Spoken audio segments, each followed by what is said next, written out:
जी business में आप सभी का स्वागत है। आपके साथ मैं हूं नेहा आनंद। देश अपना 75वां गणतंत्र दिवस मना रहा है और इस मौके पर हम आपके लिए लेकर आए हैं एक खास पेशकश, जिसमें हम आपको बताएंगे ऐसी चुनिंदा कंपनियों के बारे में।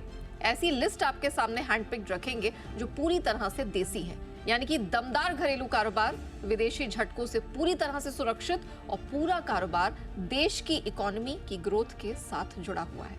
आइए शुरू करते हैं भारत स्टॉक्स।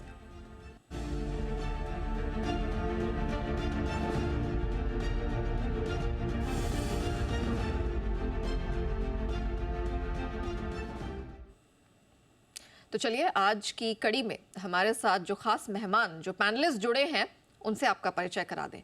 जाने माने market expert Ambarish Baligha sir हमारे साथ हैं। शेर खान के संजीव होता जी हमारे पैनल का आज हिस्सा है।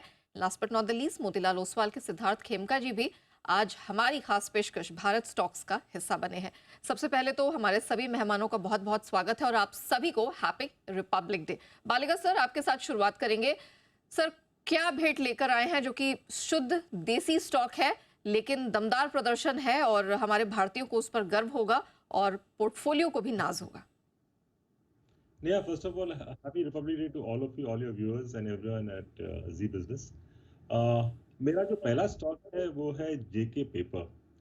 ये one of the leading players है पेपर सेगमेंट में, मार्केट लीडर है इन ऑफिस पेपर सेगमेंट, करीब 30% का मार्केट शेयर है और पैकेजिंग बोर्ड में इनका करीब 20% का मार्केट शेयर है। Distribution footprint is across the country, करीब 28 स्टेट्स और 8 यूनियन टेरिटरीज में है और कंपनी एक्सपोर्ट भी करती है to about 60 countries across the world. Last year इन्होंने कोरुगेटेड पैकेजिंग का बिजनेस लिया था, that is also stabilising very well. और Q2 का जो परफॉर्मेंस था काफ़ी दमदार था। रेवेन्यूज करीब 74% ग्रो किए थे, EBITDA moved up by about 145%, margins करीब 33% के थे और नेट डेट इनका काफ़ी कम हुआ है। और अभी हम लोग देख रहे हैं कि लास्ट कई महीनों से पेपर प्राइसेस भी आस्ते आस्ते बढ़ रहे हैं। तो यहाँ पे जो मेरा एक्सपेक्टेड ईपीएस फॉर FY25 करीब 78 का है और टारगेट प्राइस बनता है 468 का। चलिए, तो आज की हमारी खास पेशकश भारत स्टॉक्स का जो पहला भारतीय स्टॉक है वो आपके सामने निकल कर आया है। अब चलते हैं संजीव होता सर की तरफ। सर बताइए, भारत की ग्रोथ स्टोरी से जुड़ा हुआ वो कौन सा देसी स्टॉक है जो आज आपको पसंद आ रहा है? जी, happy republic day to everyone. आज जो मेरा स्टॉक है वो इंडिया का टूरिज्म और हॉलिडे को लिवरेज करने के लिए है। एक होटल स्टॉक है सामी होटल। ये जो होटल है वो ब्रांड जो है इसका मैरियट है, हायट है और आईएचजी है। जो चार चीजें अच्छी लगती है ये होटल में, पहला तो ये है कि इसका जो डिलीवरेजिंग साइकिल है वो शुरू हो गया है। बैलेंस शीट अभी डिलीवरेज हो रहा है, कैश फ्लो इंप्रूव हो रहा है। 14 से 15% का ग्रोथ है उसके पोर्टफोलियो में आने वाले 2-3 सालों में और हमारा अनुमान है कि 24% का EBITDA ग्रोथ आएगा ओवर FY23 टू 26, जिसकी वजह से कैश फ्लो और ज्यादा इंप्रूव होगा। Q3 इसका रिजल्ट अभी तक आया नहीं है, लेकिन हमारा एस्टिमेट है कि बहुत शानदार रिजल्ट पेश करने वाली है कंपनी। और वैल्यूएशन की बात करें तो अभी भी ये 30% डिस्काउंट पे चल रही है। इसका जो क्लोजेस्ट पीयर है शैले होटल से 8 टाइम्स ट्रेड कर रही है FY26 के वैल्यूएशन से, तो बहुत बड़ा एक रिस्क रिवार्ड फेवरेबल बन के आता है इसमें। तो यहाँ पे एक साल की जो टारगेट है वो है 222। 222 के टारगेट के साथ घूमो इंडिया घूमो और साथ ही अपने स्टॉक को दो देसी पोर्टफोलियो, अपने पोर्टफोलियो को आप दीजिए देसी स्टॉक का तड़का। तो सामी होटल्स पहली पसंद है संजीव होता सर की तरफ से आज हमारी इस खास पेशकश में। सिद्धार्थ सर, अब आपकी बारी आती है। सर बताइए, आज के शुभ मौके पर जो हमने भारत के 75वें गणतंत्र दिवस को देखते हुए ये खास शो तैयार किया है, इसमें आपकी क्या भेंट होगी हमारे दर्शकों के लिए? जी नेहा, शुक्रिया। और जी बिजनेस की सभी दर्शकों को गणतंत्र दिवस की ढेर सारी शुभकामनाएं, बधाई। जो मेरा पहला स्टॉक पिक है वो इंडिया के मेक इन इंडिया और पीएलआई थीम को लेते हुए हमने स्टॉक सिलेक्ट किया है, वो है सायंट डीएलएम। ये एक इंटीग्रेटेड इलेक्ट्रॉनिक मैन्युफैक्चरिंग कंपनी है जो कि एक प्रोडक्ट की एंटायर लाइफ साइकिल पर फोकस करती है। कंपनी का 3 दशक से ज्यादा का एक्सपीरियंस है। प्रमोटर जो है वो सायंट लिमिटेड, बहुत ही स्ट्रॉन्ग पेरेंटेज है विद ग्लोबल प्रेजेंस, जो इसको काफी एक बेनिफिट देता है। अभी हाल में ही उनकी रिजल्ट्स आए, नतीजे आए, बहुत ही स्ट्रॉन्ग क्वार्टर था। रेवेन्यू ग्रोथ 50% का था। जो उनके जो कोर सेगमेंट्स है, जो की सेगमेंट्स है, एरोस्पेस जहां 75% का ग्रोथ देखने को मिला और डिफेंस जो कि एक बहुत ही बड़ा सेगमेंट, उभरता हुआ सेगमेंट में, वहां पे 2x ग्रोथ देखा हमने ये दो वर्टिकल्स के रेवेन्यू पे। ओवरऑल कंपनी का ऑर्डर बुक जो है 22.9 बिलियन रुपीस का है, काफी स्ट्रांग है, और नेट प्रॉफिट जो हमने ग्रोथ देखा 3.2x। तो हमें लगता है कि ये जो कंपनी है साइन डीएलएम, यहाँ ग्रोथ मोमेंटम काफी स्ट्रांग रहेगी। ऑर्डर बुक को देखते हुए हेल्दी ऑर्डर इनफ्लोज, जो कस्टमर्स हैं और जो सेगमेंट्स हैं एरोस्पेस डिफेंस, यहाँ से काफी इंटरेस्ट रहेगा। और जो प्रमोटर पेरेंटेज है, तो ओवरऑल अगर आप हमारे अनुमान को देखें तो हमारा अनुमान है कि 40% से ज्यादा रेवेन्यू ग्रोथ और 80% से ज्यादा पैड ग्रोथ अगले 2-3 साल में देखने को मिलेगा। तो काफी स्ट्रांग बिजनेस है। मेक इन इंडिया मॉडल पर भरोसा रखिए और साइन डीएलएम पे बाय व्यू रहेगा। टारगेट प्राइस हमारा एक साल का 830 का है। बिल्कुल, अब तो मेड इन इंडिया मॉडल पर ही न सिर्फ भारतीयों का बल्कि पूरी दुनिया का फोकस है, और साइंट इंडस्ट्रीज इसी साइंट डीएलएम इसी कड़ी का एक स्टॉक है जो आज खेमका सर आपके लिए लेकर आए हैं। चलिए बालिगा सर, अब आपकी बारी आती है। आपकी तरफ से हमने देखा कि पहला तो स्टॉक जेके पेपर आपने भेंट कर ही दिया है। अब बताइए वो दूसरा दमदार पिक आपकी कौन सी होगी जिसके फंडामेंटल्स दमदार है, और ये है शुद्ध देसी स्टॉक।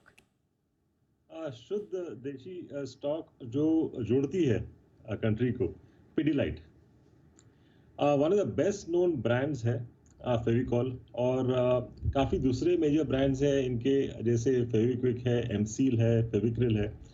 ऑपरेशंस है करीब 8 देशों में, 33 मैन्युफैक्चरिंग प्लांट्स है और 35 आउटसोर्स मैन्युफैक्चरर्स हैं इनके। 850 से ज़्यादा प्रोडक्ट्स हैं, 80 कंट्रीज़ को एक्सपोर्ट करते हैं। इनका B2C बिजनेस जो मेन बिजनेस है करीब 81% का है, that is where the brand has been built, और करीब 19% B2B बिजनेस है। लास्ट 2 साल में नियरली 27% ग्रोथ दिखाया था, पर मार्जिन्स इनके सफर किए थे क्योंकि raw material price was going up और मार्केट एब्जॉर्ब नहीं कर रहा था। मार्जिन्स करीब 23% से कम हुए थे 17% पे, तो इसीलिए स्टॉक अंडर परफॉर्म किया था up to October last year. पर उसके बाद हम लोगों ने काफ़ी अच्छा रिवाइवल देखा है। अभी जो रॉ मटेरियल प्राइसेस हैं, करीब 25% raw material is when, vinyl acetate monomer. यहाँ काफ़ी हम लोग ने प्राइस करेक्शन देखा है और ये काफ़ी पॉजिटिव है पिडिलाइट के लिए। और इसके लिए हम लोग ने देखा था कि margins also have improved quite sharply Q3 में, और margins are again back to 24% plus. तो यहाँ पे मेरा FY25 का जो एक्सपेक्टेड EPS है करीब 44 का है, और टारगेट बनता है 3080। चलिए, तो आपके पोर्टफोलियो को मजबूत जोड़ देना है तो पिडिलाइट इंडस्ट्रीज अम्बरीश बालिगा सर की तरफ से आज दूसरी पिक निकल के आ रही है। संजीव होता सर, सामी होटल्स पर आपने भरोसा अब जरूर दिखाया है, लेकिन बताइए सर, भारत की ग्रोथ स्टोरी में और ऐसा आपको कौन सा कैंडिडेट, एलिजिबल कैंडिडेट दिख रहा है जो अच्छी ऊर्जा हमारे दर्शकों के पोर्टफोलियो को दिला सकता है? जो सेकंड स्टॉक है वो पावर यूटिलिटी स्पेस से है, CESC लिमिटेड, और यहाँ पे जो एक साल का टारगेट प्राइस है 162। कंपनी अभी aggressively renewable energy growth strategy में काम कर रही है, जहाँ पे करीबन 13,000 करोड़ का कैपेक्स का प्लान है नेक्स्ट 4 to 5 इयर्स में, जिसकी वजह से हमको लग रहा है कि इसका जो ESG रेटिंग है वो भी सुधर जाएगा और इसका गुड वैल्यू प्रोपोजिशन निकल के आएगा कंपनी के लिए। और इसका पोटेंशियल जो टर्न अराउंड हो रहा है डिस्ट्रीब्यूशन बिजनेस में, राजस्थान में ऑलरेडी पैट ब्रेक इवन हो चुका है और मालेगांव और चंडीगढ़ में आने वाले सालों में होने वाला है, जिसकी वजह से और एडेड वैल्यू क्रिएट होगा कंपनी में। नोएडा पावर जो इसकी सब्सिडरी है, वहां पे स्ट्रॉन्ग नंबर्स उभर के आ रहे हैं। EBITDA ऑलरेडी 255 करोड़ का है। जो ROE है उसका, वो ऑलरेडी रेगुलेटेड ROE से ऊपर है, अराउंड 15% का, और कैश है 724 करोड़ का। तो मुझे लग रहा है ये सब जो है अभी भी वैल्यूएशन में रिफ्लेक्ट नहीं कर रहा है। कंपनी अभी 1.5 टाइम्स ट्रेड हो रही है price to book value FY26 valuation पे, और 4% का इसका डिविडेंड यील्ड है। तो मुझे लगता है रीरेटिंग के लिए बहुत बड़ा रूम है CSC में, तो यहाँ पे बाय की सलाह रहेगी, target price of 162। CSC miss मत करिएगा, 162 तक ऊपर जाने का दमखम रख रहा है, लेकिन कम से कम आपको एक साल का ऐसे समय देना होगा। खेमका सर, साइन डीएलएम के बाद अब दूसरा कौन सा स्टॉक है जो आपको पसंद आ रहा है? यहाँ जो दूसरा स्टॉक है वो आपके संजीव सर से इंस्पायर्ड होते हुए घूमो इंडिया घूमो थीम से है, वो है लेमन ट्री। लेमन ट्री एक मिड साइज होटल सेगमेंट में काफी एक्सपेंशन कर रहा है। हमने देखा ओवरऑल इंडिया में जो होटल स्पेस है उसमें काफी डिमांड इंप्रूवमेंट हुआ है, डोमेस्टिक टूरिज्म पे काफी फोकस है। हाल के जो इवेंट्स है उससे होटल सेक्टर्स को काफी बेनिफिट मिला है, चाहे वो जो अभी वर्ल्ड कप हुआ उसके बाद हमने एक जो गवर्नमेंट ने होस्ट किया ग्लोबल इवेंट्स, और अभी जो हमने देखा जो नए मंदिरों के जो निर्माण हुए, उससे भी काफी डोमेस्टिक मार्केट को, टूरिज्म को बेनिफिट मिल रहा है। लेमन ट्री का अगर आप देखें तो एक बहुत ही बड़ा स्ट्रॉन्ग पाइपलाइन है, 3,354 मैनेज रूम्स जो अगले 2 साल में आएंगे, और जो प्रोपोर्शन है manage rooms to own rooms, वहां पे मैनेज रूम्स का प्रोपोर्शन बढ़कर 55% हो जाएगा। ये बेटर एसेट लाइक मॉडल है, जिससे आपको रिटर्न रेशियोज पे भी काफी इंप्रूवमेंट देखने को मिलेगा। जो हमने कहा कि लेमन ट्री जो है वो अपने आप को एक market leader in the niche mid market segment जो है वहां पे क्रिएट कर रहा है। हमें हमें लगता है कि डिमांड काफी स्ट्रांग रहेगी, एवरेज रूम रेट्स और ऑक्यूपेंसी दोनों में बढ़त देखने को मिलेगा, जिसकी वजह से रेवेन्यू में ऑलमोस्ट 30% और पैट में, नेट प्रॉफिट में 40% की ग्रोथ साल भर साल अगले 2-3 साल में देखने को मिलेगी। काफी बेटर स्टॉक है, हमारा व्यू पॉजिटिव है, टारगेट हमारा 150 का है, बट इससे भी ज्यादा अपसाइड देखने को मिलेगा as and when the results keep coming in. और टूरिज्म का जो क्षेत्र है और जो इससे जुड़ी कंपनियां हैं वो यहाँ पर दमदार प्रदर्शन दिखाती हुई नजर आ रही है और लेमन ट्री उन्हीं में से एक है। चलिए आज हम आपके लिए खास पेशकश लाए हैं भारत स्टॉक्स। अभी तक हमारे जो 3 गेस्ट हैं उनकी तरफ से हमने कुल मिलाकर 6 स्टॉक्स आते हुए देखे हैं। इन केस आप अभी अभी हमारे साथ जुड़े हैं तो मैं आपकी सहूलियत के लिए रिपीट कर देती हूँ। बालिगा सर की तरफ से हमने जेके पेपर पर पहली बेट आते हुए देखी, 468 तक वो इस स्टॉक को ऊपर जाता हुआ देख रहे हैं। साल भर का टाइम फ्रेम इसको आपको देना होगा। दूसरी पिक सर की तरफ से पिडिलाइट इंडस्ट्रीज रही है, 3080 तक जाता हुआ देख रहे हैं। साल भर का टाइम आपको जरूर देना होगा और दमदार कमाई का पक्का वादा यहाँ पर दिख रहा है। संजीव होता सर की आज पहली पिक सामी होटल्स रही है, 222 तक 222 तक वो इस स्टॉक को जाता हुआ देख रहे हैं और इसके लिए भी एटलीस्ट आपको अपने पोर्टफोलियो में से 12 महीने तो जगह देनी पड़ेगी। एंड सेकंड पिक इनकी तरफ से CESC आई है। दमदार फंडामेंटल्स के दम पर ये स्टॉक आपको 162 तक का लेवल ऊपर दिखा सकता है, यानी कि अगले गणतंत्र दिवस तक इतनी अच्छी कमाई हो सकती है। सिद्धार्थ खेमका सर की बात करें तो इन्होंने साइन DLM को आज चुना है, 830 तक ऊपर ये जाता हुआ दिखाई दे रहा है। And of course lemon tree आज इनकी तरफ से दूसरी पिक निकल कर आई है बतौर भारत स्टॉक्स हमारे स्पेशल शो में, जहां इन्हें लगता है दमदार प्रदर्शन का पूरा वादा है। चलिए अब बढ़ते हैं तीसरे स्टॉक की तरफ, अम्बरीश सर के। तो अम्बरीश सर बताइए कौन सा आप भारतीय स्टॉक ऐसा लेकर आए हैं जिसमें पोटेंशियल है हमारे दर्शकों के पोर्टफोलियो को बिल्कुल एक इंटरनेशनल ग्रोथ देने का? ये इंटरनेशनल ब्रांड की कंपनी है, पर अभी मोरलेस देसी हो गई है इन द सेंस जिस हिसाब से इसका डिमांड है। कंपनी का नाम है देवयानी इंटरनेशनल, QSR इंडस्ट्री में है और इनके पास ब्रांड्स है जैसे KFC, पिज्जा हट, कोस्टा कॉफी। कंसोलिडेटेड इनके रेवेन्यूज देखें तो 3000 करोड़ प्लस है, ऑपरेटिंग करीब 1350 स्टोर्स। स्टोर्स डबल हुए हैं लास्ट 3 साल में और मैनेजमेंट का ये कहना है कि they add more stores and make it 2000 stores in the next 3 years। तो इस साल भी करीब हमने देखा कि 275-300 स्टोर्स ऐड हुए हैं इन द सेंस FY24 में। Recently in the sense last month इन्होंने थाईलैंड का एक फ्रेंचाइजी एक्वायर किया था और यहाँ पे भी उन्होंने करीब 274 KFC स्टोर्स ऐड किए। लास्ट 4 साल का यदि रेवेन्यू का अगर देखते हैं तो 23% का है, ऑपरेटिंग एबिटा का अगर देखते हैं 46% का है और अभी नॉन मेट्रो एरियाज में एक फोकस कर रहे हैं, स्पेशली Tier 2, Tier 3 और वहाँ काफ़ी बड़ा अपॉर्चुनिटी है। यहाँ पे मेरा FY26 का जो एक्सपेक्टेड EPS है करीब 3 रुपीज़ का है और यहाँ टारगेट मेरा बनता है 240 का। चलिए तो नाम इंटरनेशनल जरूर है लेकिन देसी कंपनी है और आपको जो रिजल्ट्स हैं वो बिल्कुल ग्लोबल लेवल के यहाँ पर मिलते हुए दिखाई देंगे। जिस तरह की इनकी आउटरीच और जिस तरह के नाम इनके पोर्टफोलियो का हिस्सा है उसका फायदा आपके पोर्टफोलियो को भी मिलेगा। 240 का टारगेट बनता हुआ दिख रहा है लेकिन साल भर का टाइम फ्रेम तो देना ही होगा। संजीव सर आज आपकी तरफ से तीसरी पिक कौन से स्टॉक में आ रही है? जी, जो थर्ड पिक है आज की वो है PNC इंफ्रा। ये गवर्नमेंट के लिए रोड बनाती है और हमने देखा है गवर्नमेंट का एक बहुत बड़ा फोकस एरिया रहा है रोड डेवलपमेंट में। तो ये कंपनी वहाँ पे कामकाज करती है और कंपनी का अगर ऑर्डर बुक देखें तो करीबन 18,000 करोड़ का है, जो कि 2.4 टाइम्स TTM जो रेवेन्यूज का है। तो बहुत ही स्ट्रॉन्ग ग्रोथ विजिबिलिटी है कंपनी में, और मैनेजमेंट में भी कॉन्फिडेंस है कि almost 15% kind of growth FY24 में डिलीवर करेगी with operating margin of 13.5%। Order inflow जो है FY24 के लिए वो भी 10,000 करोड़ का टारगेट है। तो मुझे लगता है कि ये जो कोड ऑफ कंडक्ट होने से पहले इलेक्शन का ऑर्डर बुक बहुत अच्छा आएगा, और इलेक्शन के बाद भी मुझे लग रहा है कि गवर्नमेंट कंटिन्यूटी के कारण बहुत अच्छा ग्रोथ देखने को मिलेगा नेक्स्ट 2-3 सालों के लिए। और वैल्यूएशन की बात करें तो अभी भी स्टॉक 12 टाइम्स ट्रेड हो रही है FY26 पे, और अभी कंपनी ने डाइवर्स्ट किया है 12 हेम प्रोजेक्ट, जिसकी वजह से बैलेंस शीट बहुत स्ट्रांग हो चुका है कंपनी का। तो रिस्क रिवार्ड यहाँ पे बहुत फेवरेबल है, तो यहाँ पे बाय की सलाह रहेगी विद टारगेट प्राइस ऑफ 460। तो पीएनसी इंफ्रा, इस पर रखिएगा नजर। सरकार की तरफ से कुछ बड़े बड़े प्रोजेक्ट्स हमने आते हुए देखे हैं, and no brownie points for guessing. जिस तरह का डेवलपमेंटल काम जारी है, पूरा पूरा फायदा इस कंपनी को, इस पूरे सेक्टर को मिलता हुआ दिखाई देगा। तो पीएनसी इंफ्रा, इस पर फोकस जरूर करिएगा। 460 तक का टारगेट है, साल भर के टाइम फ्रेम में आपको ये बेहतरीन टारगेट जरूर देखने को मिलेगा। खेमका सर, अब आपकी बारी आती है। आप सायंट और लेमन ट्री को ऑलरेडी पोर्टफोलियो का हिस्सा बनाने की एडवाइस दे चुके हैं। तीसरी पिक कौन सी होगी सर? जी, नया जो तीसरा स्टॉक है वो भी एक मेक इन इंडिया थीम को लेकर लिया गया है। और जो इंडिया का जो इंडस्ट्रियल केपेक्स है, वहां पे जो ग्रोथ है जो मेक इन इंडिया की वजह से जो होगी उसको लेकर है। जो वो स्टॉक है किर्लोस्कर ऑयल इंजिन्स।